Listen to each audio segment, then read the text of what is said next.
दोस्तों, पश्चिम बंगाल के आए चुनावी नतीजों के बाद बंगाल सुलग रहा है। बंगाल में तांडव मचा है। हिंसा, तोड़फोड़, आगजनी की तस्वीरें जो बंगाल से आ रही है वो ये सवाल कर रही हैं कि क्या कोई है बंगाल को देखने वाला। देश के प्रधानमंत्री नरेंद्र मोदी पोस्ट करते हैं यूएई में जो ईरान ने हमला किया उसको लेकर, लेकिन पश्चिम बंगाल में जो हिंसा हो रही है उसको लेकर एक पोस्ट भी प्रधानमंत्री का नहीं आया। अब देखिए, बीजेपी की सरकार बनने जा रही है पश्चिम बंगाल में। उससे पहले जो हिंसा का दौर है वो फिर से ये इंडिकेट करता है कि क्या पश्चिम बंगाल के लोगों ने इसलिए वोट दिया था, क्या इसलिए चुनाव हुए थे कि चुनावों के बाद भी हिंसा हो, क्या इसलिए लोगों ने वोट दिया था कि उन्हें आगजनी देखने को मिले, तोड़फोड़ देखने को मिले। ये क्या हो रहा है पश्चिम बंगाल में? और ये कार्यकर्ता जो हैं ये किस पार्टी के कार्यकर्ता हैं? बहुत सारे सवाल उठ रहे हैं और इन सवालों के बीच ये रिपोर्ट दिखाना आपको बहुत जरूरी हो जाता है कि आखिर पश्चिम बंगाल में इस वक्त चल क्या रहा है, आपको भी पता होना चाहिए। सबसे पहले कोलकाता की तस्वीरें। कोलकाता देखिए, पश्चिम बंगाल की राजधानी है। कोलकाता में क्या चल रहा है? टीएमसी का जो दफ्तर है कोलकाता में उसको बुलडोज कर दिया गया। बुलडोज की ये तस्वीरें आप देख रहे हैं और ये कोई दूर दराज का इलाका नहीं है पश्चिम बंगाल का। कोलकाता के न्यू मार्केट में रात के वक्त, कल रात को टीएमसी के पार्टी ऑफिस को बुलडोजर से गिरा दिया गया। उपद्रवियों ने आसपास की दुकानों को नुकसान पहुंचाया। तस्वीरें जरा देखते जाइए। और ये तस्वीरें टीएमसी के हैंडल से भी शेयर हुई और लिखा गया, भाजपा का परिवर्तन बुलडोजर लेकर आया है। कोलकाता में ही सीएम ममता का घर है। कोलकाता में ही जो उनके भतीजे अभिषेक बनर्जी उनका घर है। टीएमसी का हेडक्वार्टर है जहां से जो अतिरिक्त पुलिस बल है उसको हटा लिया गया। बताया जा रहा है कि अभिषेक बनर्जी के घर के बाहर जो सुरक्षा थी उसको भी हटा लिया गया है और साथ ही साथ ममता बनर्जी के घर के बाहर जो बैरिकेड्स लगे हुए थे उसको भी हटा लिया गया है। देखिए, ये अलग रीजन है, ये अलग चीजें हैं, लेकिन जो हिंसा हो रही है, जो वेंडलाइजेशन हो रहा है, उसका जिम्मेदार कौन है? हालांकि अभी जो कानून व्यवस्था की जिम्मेदारी है वो चुनाव आयोग के कंधों पर है और कहा यह जा रहा है कि चुनाव आयोग की तरफ से अब स्पष्ट निर्देश दिए गए हैं।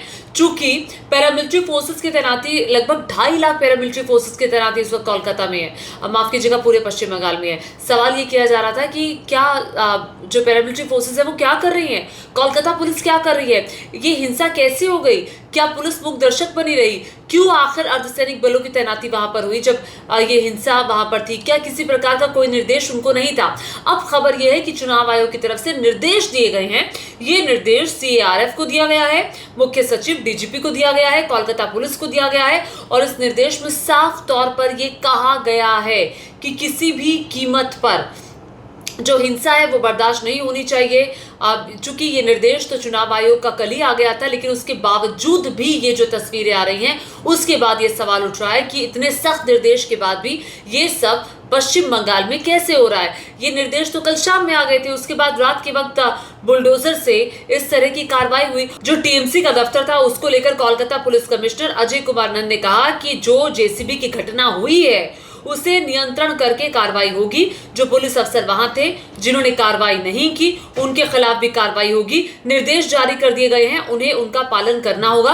उन्होंने आगे कहा कि एक हत्या हुई है लेकिन ये गैंग वॉर है, इसका राजनीति से कोई लेना देना नहीं है। एक व्यक्ति को हिरासत में लिया गया है। अब देखिए, एक एक करके बस आप तस्वीरें देखते जाइए और तस्वीरों को देखकर आपको अंदाजा लगेगा कि आखिर इस वक्त पश्चिम बंगाल में चल क्या रहा है। ये आपने कोलकाता की तस्वीरें देखी, जेसीबी की तस्वीरें देखी और ये देखिए, ये लेनिन की मूर्ति है, दशकों पुरानी मूर्ति है जिसे गिराया गया और ये तस्वीरें मुर्शिदाबाद की है। मुर्शिदाबाद में ये एक इलाका है और यहाँ पर दशकों पुरानी लेनिन की मूर्ति। लेनिन कौन थे? लेनिन दरअसल रूस के एक क्रांतिकारी नेता थे और 1917 में रूसी क्रांति जो हुई थी उसके पूरे कर्ता धर्ता थे। लेनिन की मूर्ति दशकों से यहाँ पर लगी हुई थी, लेकिन इस मूर्ति को कैसे तोड़ दिया गया, ये देखिए कैसे गिरा दिया गया। और ये दरअसल हिंसा की तस्वीरें हैं। ये कौन लोग हैं जो मूर्ति को गिरा रहे हैं? इस मूर्ति से आखिर इन लोगों को क्या दिक्कत थी, ये बड़ा सवाल खड़ा होता है। और इस मूर्ति को गिराने क्यों दिया गया?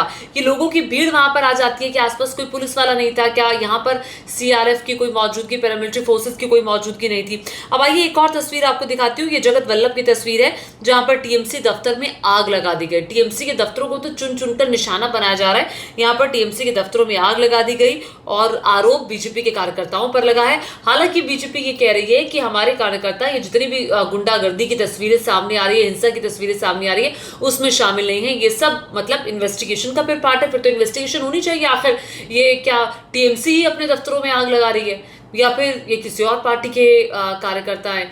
और कौन लोग हैं ये? कौन ऐसे लोग हैं आक्रमण करने वाले या इतने आक्रामक हैं जो जा करके टीएमसी के दफ्तरों में आग लगा रहे हैं? और एक तस्वीर जरा ये भी देखिए कि पश्चिम बंगाल में ही एक इलाका है बारासात। यहाँ पर सिराज उद्यान का नाम बदल करके शिवाजी उद्यान कर दिया गया है। मतलब इस पार्क का नाम बंगाल के अंतिम स्वतंत्र नवाब सिराज उद दौला के नाम पर रखा गया था।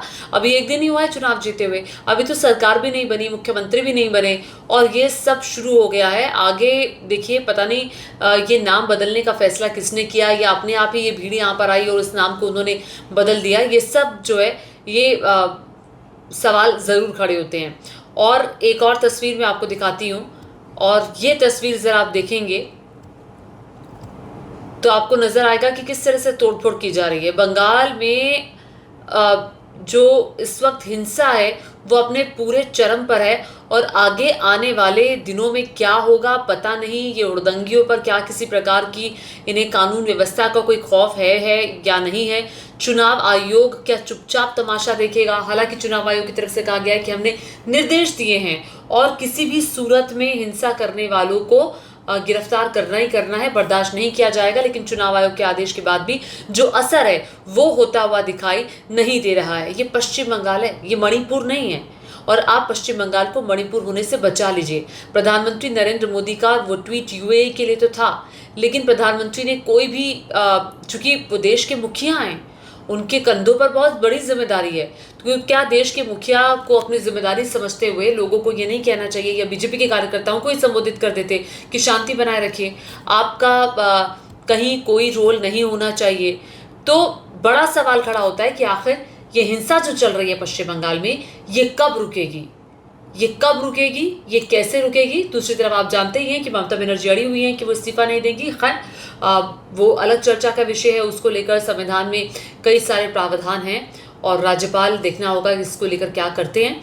लेकिन हाँ, बड़ा सवाल ये है कि हिंसा का दौर थमना चाहिए, क्योंकि लोगों ने वोट अगर परिवर्तन के लिए दिया है तो लोगों ने वोट डेवलपमेंट के लिए दिया है, लोगों ने वोट अच्छी कानून व्यवस्था के लिए दिया है। लोगों ने वोट इसलिए नहीं किया कि कानून व्यवस्था बिगड़े, लोगों ने वोट इसलिए नहीं किया कि आगजनी हो, लोगों ने वोट इसलिए नहीं किया कि वहाँ तोड़फोड़ हो, लोगों ने वोट इसलिए नहीं किया कि आगे आने वाले वक्त में उनके लिए परेशानी खड़ी हो, लोगों ने वोट इसलिए नहीं किया कि महिलाएं जो हैं उनकी बेइज्जती इस तरह हो। लोगों ने वोट इसलिए किया है कि उनका भला हो, लोगों ने वोट इसलिए किया है कि वो भी डेवलपमेंट की मुख्य धारा में शामिल हो पाए। तो इस मैंडेट का सम्मान होना चाहिए और ये गुंडागर्दी, ये हिंसा, ये तोड़फोड़ पश्चिम बंगाल में रुकनी चाहिए।